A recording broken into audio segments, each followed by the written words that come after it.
Bum ba-dum bum bum bum. Welcome back, guys, to another episode of Life with the LeBlancs. I'm Travis. And I'm Tracy with Going with the Flow RV Adventures. Today we're talking about how do we find our camping spots? That's a question that we get asked all the time. But before we get into it, if you haven't already subscribed yet, please do so now. It's going to be right there. And click the little bell, ding, to get notified when new content is available. So, keep a-watching.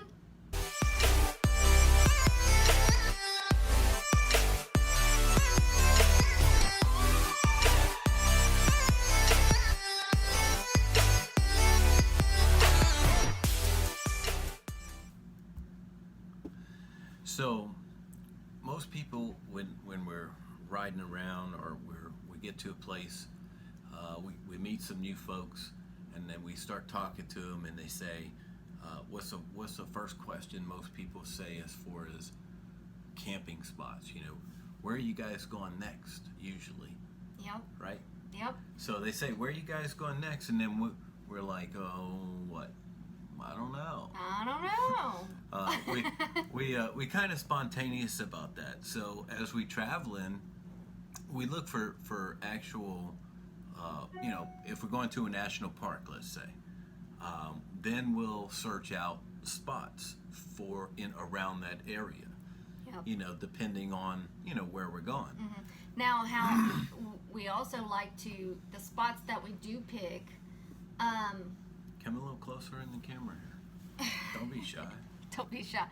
Now, the spots that we do start looking at and trying to pick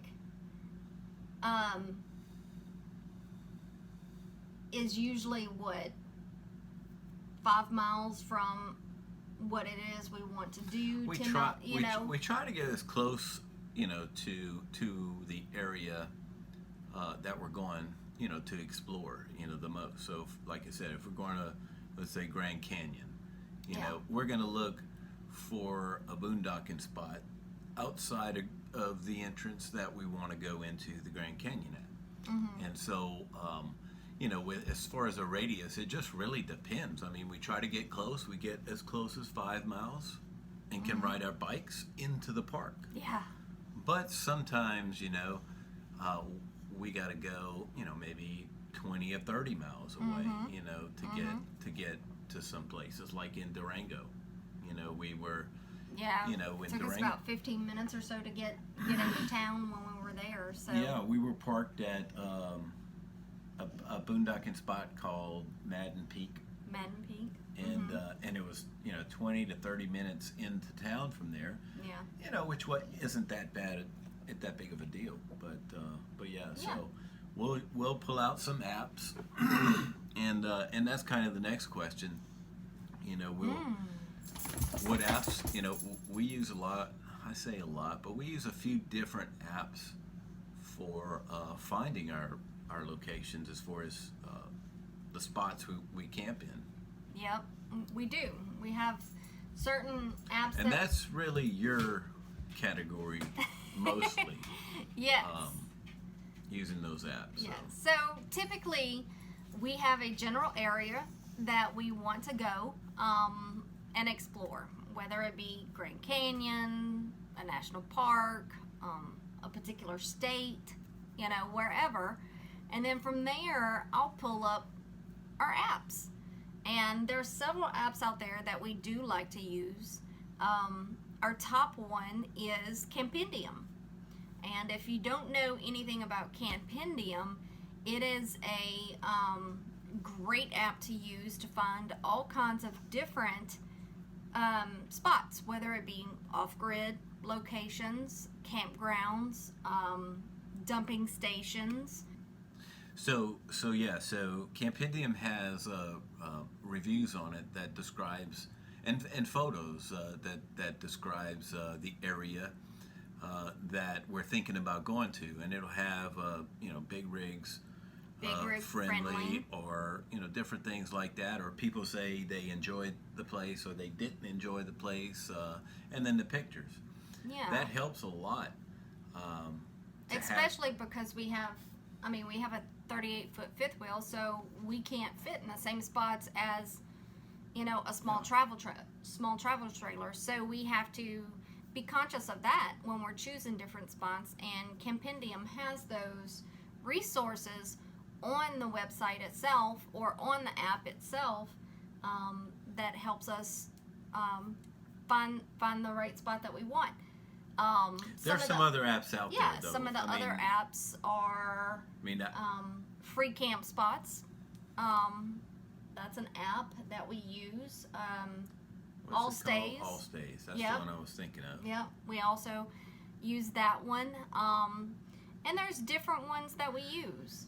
My favorite is Campendium, but again, you know, sometimes, you know, they're not as accurate,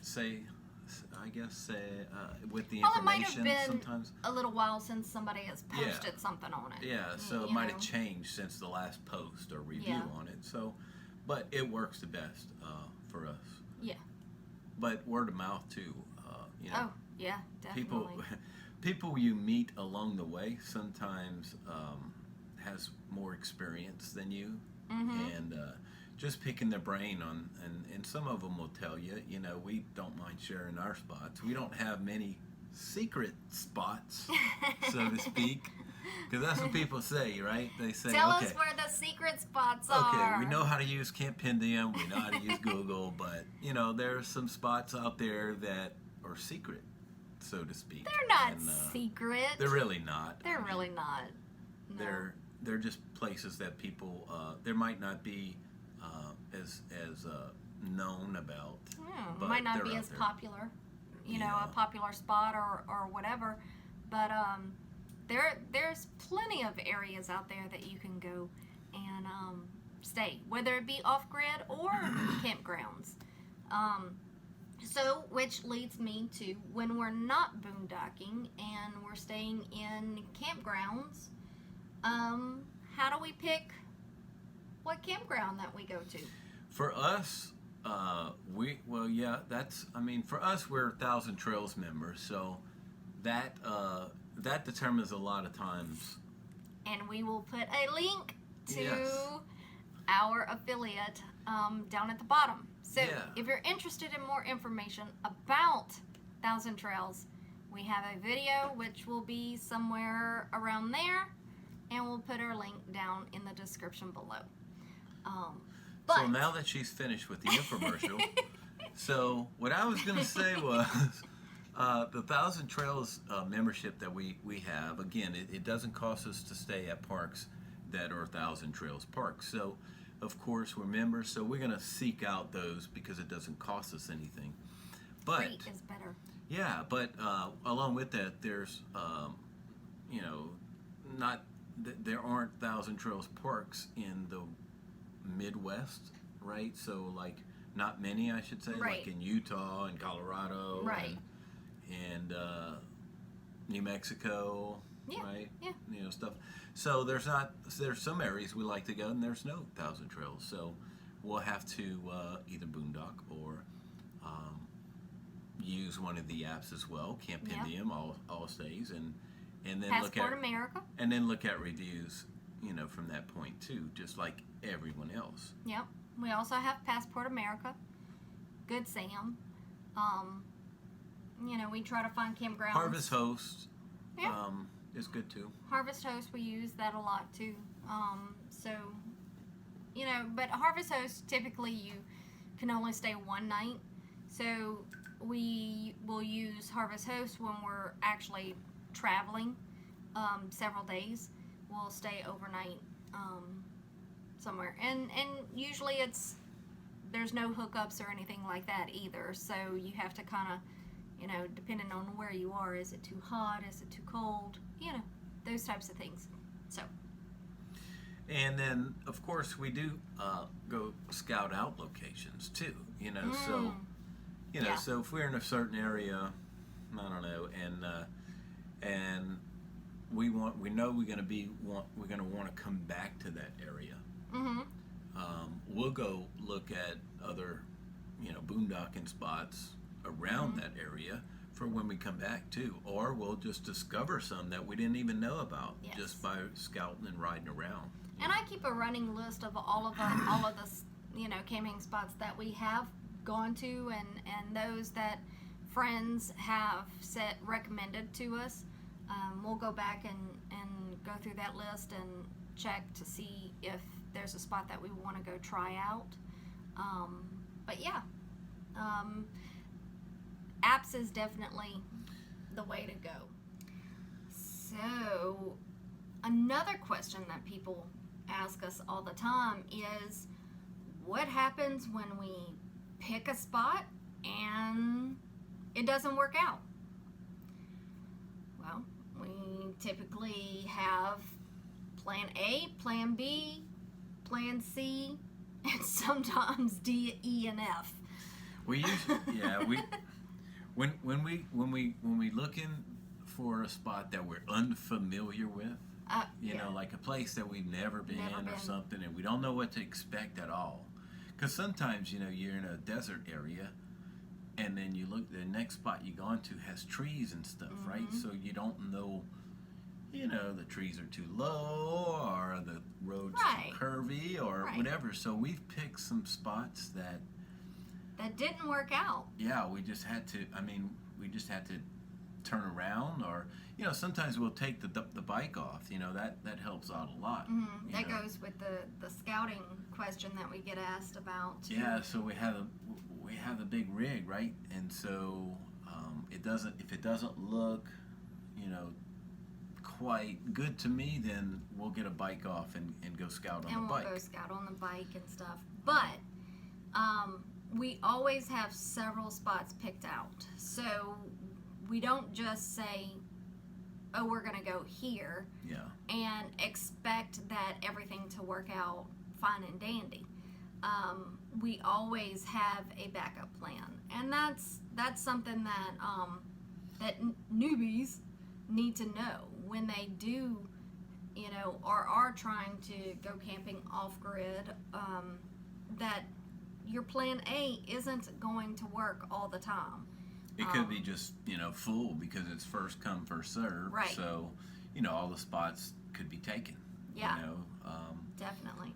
Low-hanging trees could be in the way. You know, several things could happen. So we try at least to have 2, maybe 3, you know, if possible, places to go as backups for sure. Definitely. We've gotten some binds. Well, He knows. hello, River. You know, off-grid versus campgrounds. That's the next kind of topic. So we already said that. I mean, we love off-grid camping, but sometimes it is really nice to have the amenities at a campground.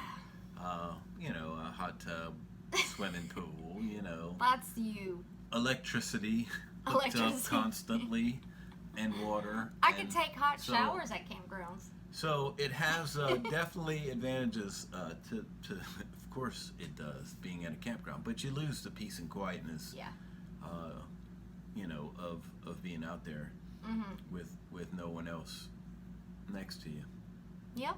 So that's our preference, off-grid. Yeah, that is our preference, and that's pretty much how we find our camping spots. I mean, it's really not that hard, guys.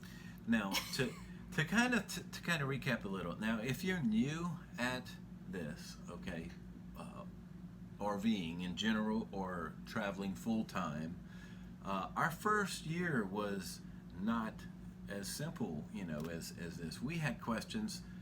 All of these questions, you know, we didn't have answers to, so we seeked them out as well through videos and stuff. So that's why we're determined to try to make videos like that can help people like this. So, because you know, it did help us in the beginning too.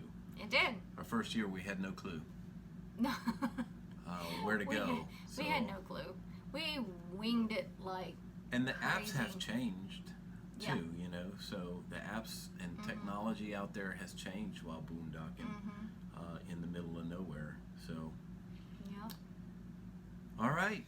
Well, thanks for watching, guys. We hope you enjoyed our video on how we find our camping spots.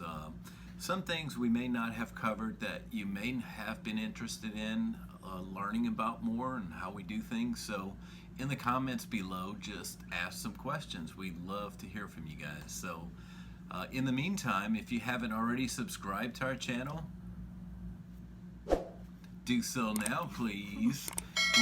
We're almost to 1,000 subs, guys, and so How exciting. this is a milestone for us to reach. So help us out by hitting the button, and if you like the videos, of course, give us a thumbs up. Yeah. Until next time, we'll see you guys later. See ya.